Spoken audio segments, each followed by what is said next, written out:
Já estamos de volta com o Papo Universitário e o tema hoje aqui são os suplementos alimentares.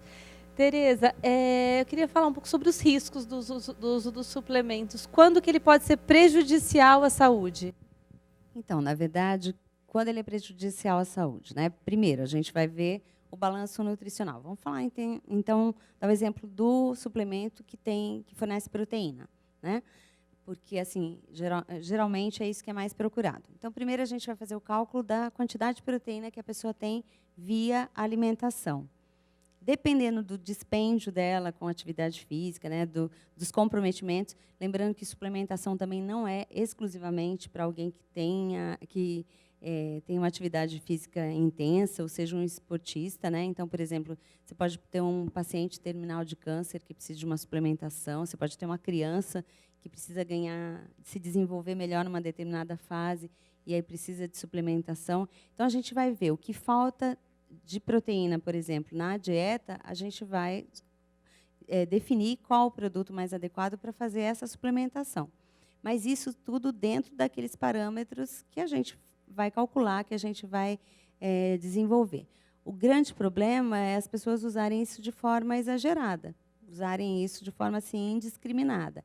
Então, por exemplo, eu não estou ganhando massa muscular do jeito que eu pensei que eu ia ganhar, com a rapidez que eu ia ganhar. Então, eu vou dobrar essa quantidade, vou triplicar essa quantidade, né?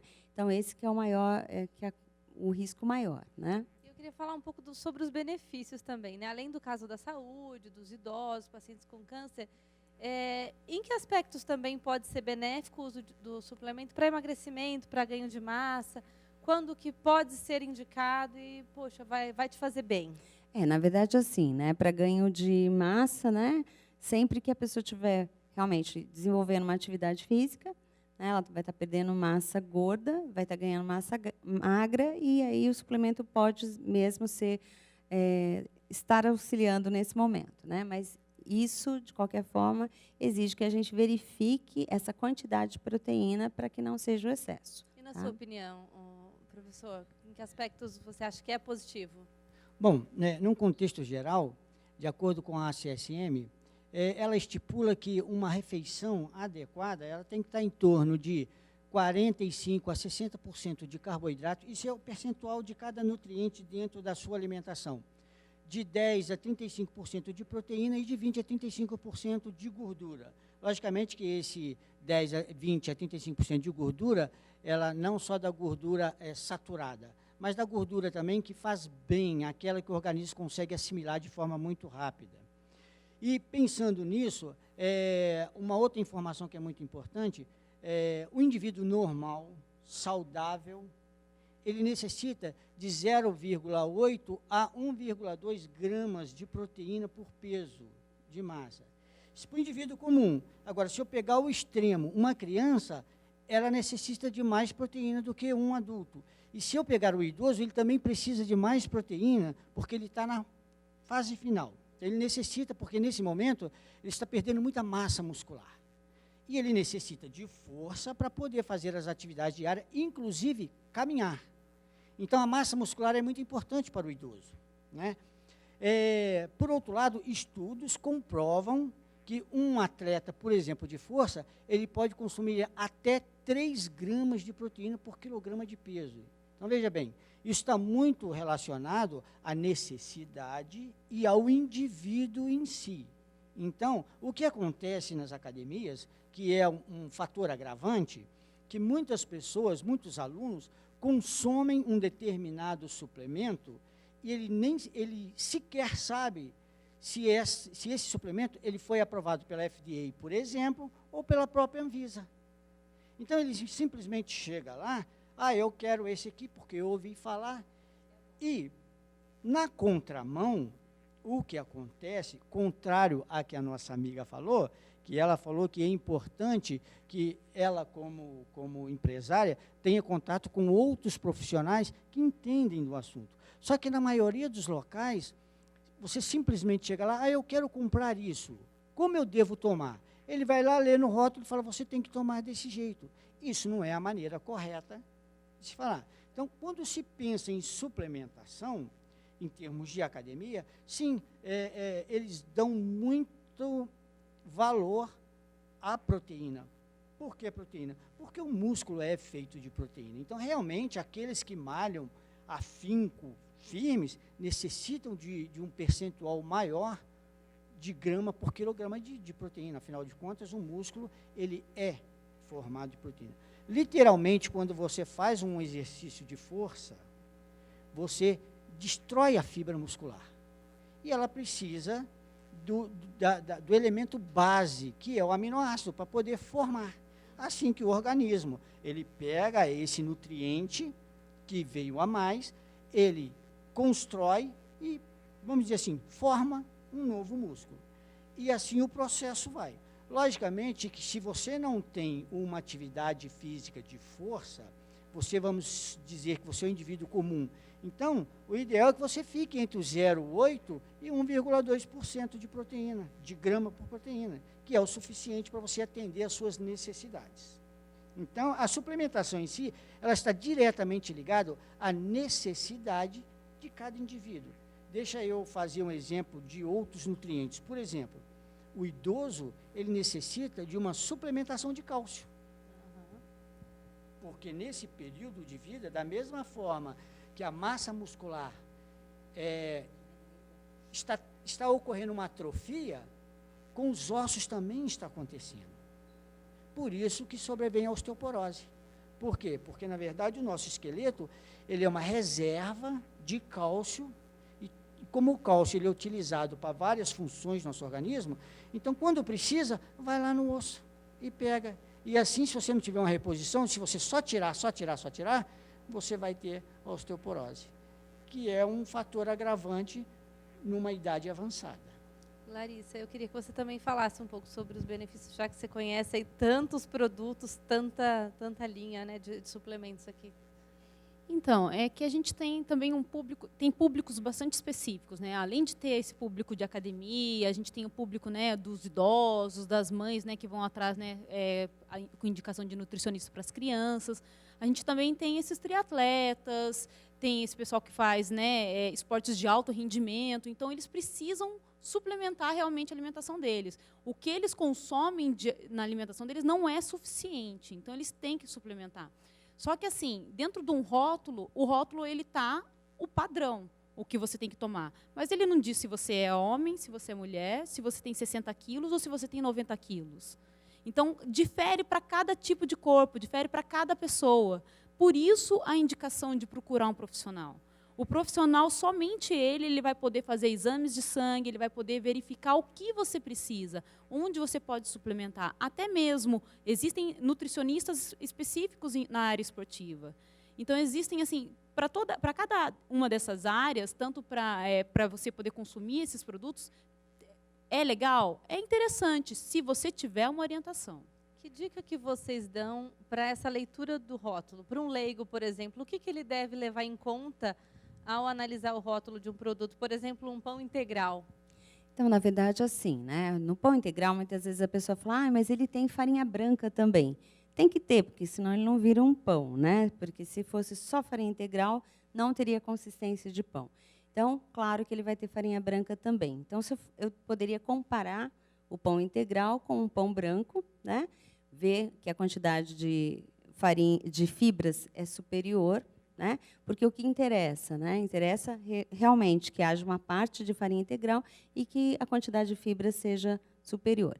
Então, a gente precisa começar a analisar os rótulos dentro de uma comparação com um produto tradicional, né? Porque, assim, às vezes eu dou aula, então algum aluno fala, nossa, mas eu comprei um pão integral, mas só tinha 50% de farinha integral, só tinha 70%, mas tudo bem, tinha que ter mesmo um pouco de farinha branca, né?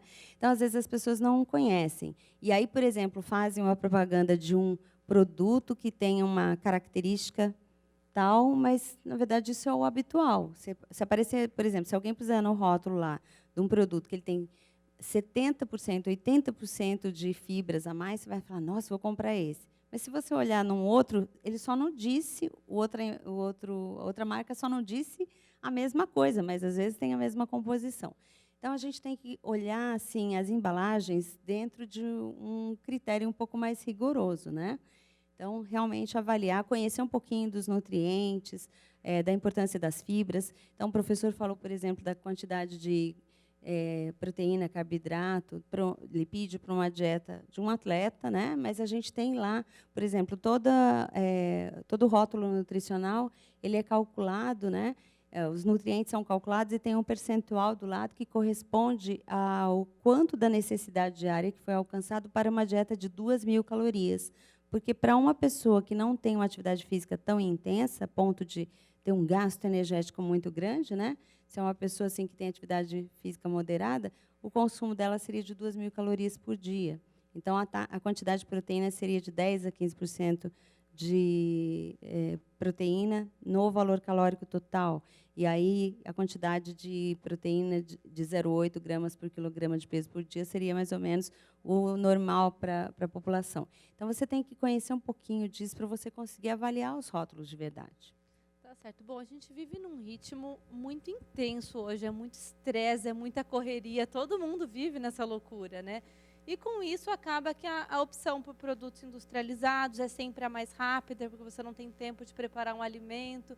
Esse é um hábito que vem mudando aos poucos e para pior, né? Como que isso pode impactar na saúde no futuro? O que a gente pode fazer para fugir disso?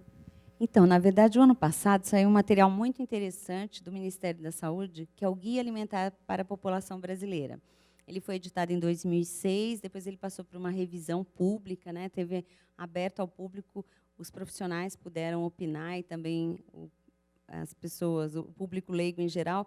E assim, ele tem 10 orientações importantes. Então, assim, as 2 primeiras são exatamente consumir os alimentos o mais próximo da natureza, ou seja, os alimentos in natura ou minimamente processados, e diminuir ao máximo os alimentos industrializados. Porque quando eu compro um alimento industrializado, se eu compro uma lasanha industrializada, eu não consigo alterar nutricionalmente. Eu consigo acrescentar nutrientes, mas retirar dificilmente.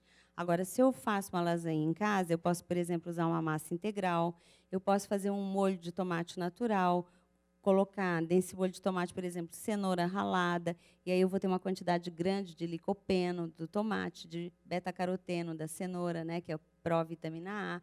Eu posso utilizar, ao invés de um queijo muito gorduroso, eu posso misturar uma parte de ricota, que é bem rico em proteína, com queijo mussarela. Eu posso não usar exclusivamente carne, eu posso usar metade de carne bovina, né, se eu for fazer uma lasanha bolonhesa, metade de proteína de soja. Então, eu tenho um controle muito maior sobre o que eu estou consumindo. Eu consigo modular essa preparação de uma forma diferente do que se eu comprar pronta. Então, para quem tiver interesse, se você entrar no site do Ministério da Saúde, você pode, ou entrar no Google, por exemplo, você pode pedir Guia Brasileiro da Alimentação e você vai ter acesso a esse material. É bem interessante.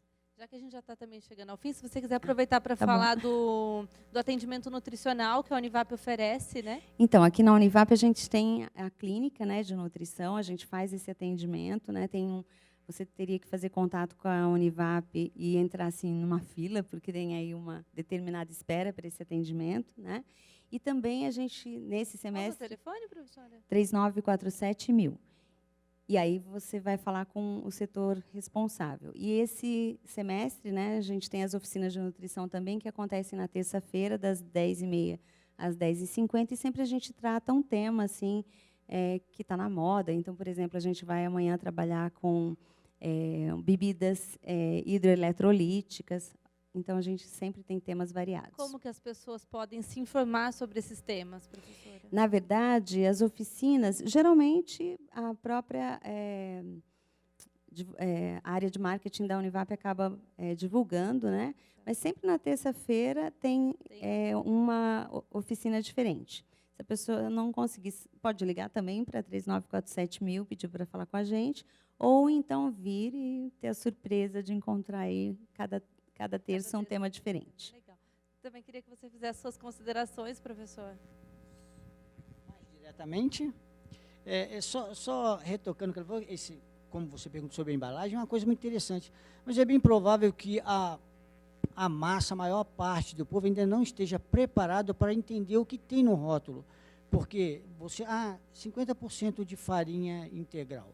Mas o que é isso também? E, na verdade, a maioria das compras são feitas por impulso, né? Você olha aqui, que bacana, faz bem, farinha integral faz bem, eu vou comprar. Ou então, porque, olha, a minha amiga está tomando, é legal. Mas esse negócio de rótulo é muito interessante, porque você pega hoje os litros de óleos de cozinha e está escrito lá, não contém colesterol. Não, mas não tem que conter, colesterol é animal, não é vegetal. E o óleo de soja é vegetal. Então, você vê que segue aquela coisa. Se eu colocar esse rótulo aqui, as pessoas vão comprar, porque não tem colesterol. Mas eles esquecem que o colesterol é importante para o organismo, né? A base dos hormônios é o colesterol, né? A gordura, as nossas células, todas elas, elas utilizam, elas são cobertas por gordura, por uma camada de gordura. Então, gordura também é importante. Só chamando a atenção, por exemplo, já que estamos falando de academia, pessoas que vão com a academia com o objetivo de emagrecer. Então, elas sempre pensam em regimes de inanição. Quer dizer, na verdade, o próprio nome regime, ele já vem carregado negativamente. Por isso que hoje o termo reeducação alimentar é muito mais bonito, muito melhor, né? Mas nós temos uma frase na nossa área de educação física que diz que a gordura queima numa chama de carboidratos. Isso quer dizer o quê? Se você não comer, você não emagrece. Para emagrecer, tem que comer. Tá certo. E você, Larissa? Então, a gente, dentro da loja, a gente trabalha também com produtos, trabalhar com produtos regionais. Então, o fato da gente ter uma polpa de fruta daqui da Mata Atlântica, ela tem uma quantidade de vitaminas muito maior, porque ela é uma árvore daqui da Mata Atlântica, ela tem uma quantidade... Então, assim, o fato da gente ter esses produtos regionais, uma biomassa que é feita em cruzeiro, e aí eles já fazem uma parte de uma forma mais caseira. Então, esses produtos, a gente também, né, visualizar assim, só o produto que é americano, só aquele produto que faz bem? Não. Vamos procurar assim, com o que eu posso melhorar minha alimentação com produtos que são feitos caseiros, com um pão integral que a moça faz também, com uma geleia diferente, com biomassa, e ela ali não tem o açúcar da própria fruta.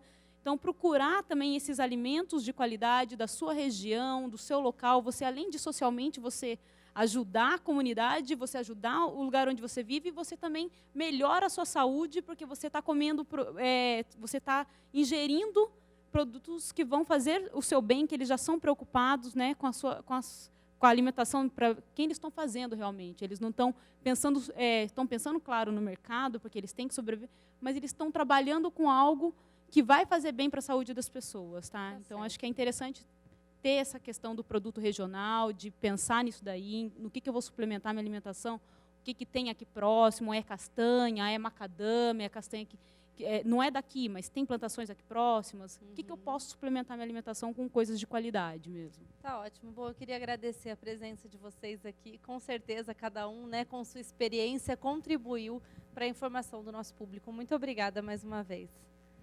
Bom, então o nosso programa já chegou ao fim. Continue ligado aqui no nosso canal e curta nossas redes sociais. Acompanhe o nosso trabalho. Tchau, tchau. Até a próxima.